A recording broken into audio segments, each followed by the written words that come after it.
লোকগুলা এখন আল্লাহ বাঁচাইছে যে আপনারা চারটা লোক যদি গাড়ির নিচে পড়তেন কি হইতো। আসসালামু আলাইকুম, সবাইকে শুভেচ্ছা। শুক্রবার সন্ধ্যায় ঠিক মাগরিবের পরপরই বিমানবন্দর সড়ক দিয়ে বাইক নিয়ে যাচ্ছিলাম, হঠাৎ দেখলাম যে সামনে গাড়ির জটলা।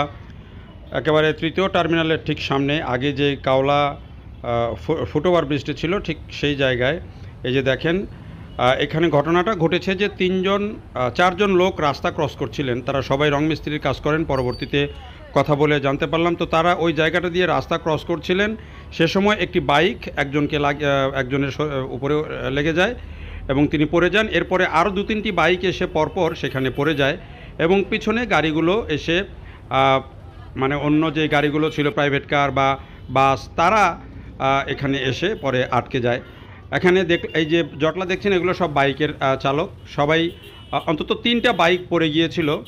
তো এইরকম একটি রানিং রোডের মধ্যে যে আল্লাহ সেভ করেছেন, যে ওই যে লোকগুলা যারা পার হচ্ছিল রাস্তা, তারা যেই পজিশনে ছিলেন, যদি বাইক পড়ার পরে সেখানে উপর দিয়ে যদি একটি গাড়ি উঠে যেত, তাহলে কিন্তু একটা বড় ধরনের দুর্ঘটনা, অর্থাৎ কয়েকজনের প্রাণ চলে যেতে পারতো। সেটি বাইকের চালকও হতে পারতো। আর এই যে লোকটা, এরা সবাই কিন্তু রং মিস্ত্রির কাজ করেন, যেটি বললেন 4 জন, এবং এই যে এলাকাটা দিয়ে তারা রাস্তা ক্রস করে পার হতে চাচ্ছিলেন, সেখানে কিন্তু রাস্তা ক্রস করার কোনো জায়গাই নেই, কিন্তু তাদের মধ্যে সেই সচেতনতাটা ছিল না।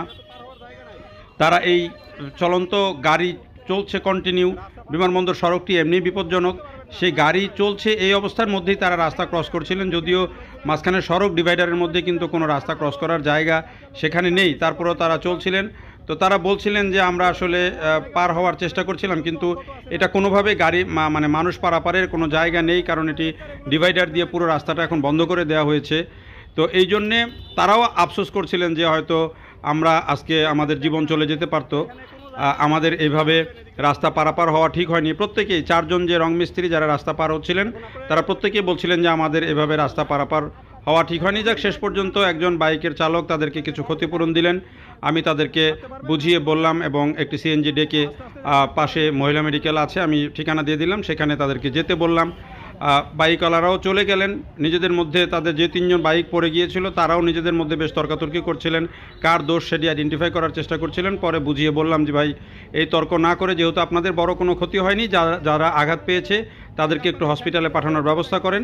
তো তারা পরে কিছু ক্ষতিপূরণ দিয়ে এই যে মানুষগুলো যারা এই 4 জন শ্রমিক, তাদেরকে হসপিটালে পাঠানোর ব্যবস্থা করা হলো।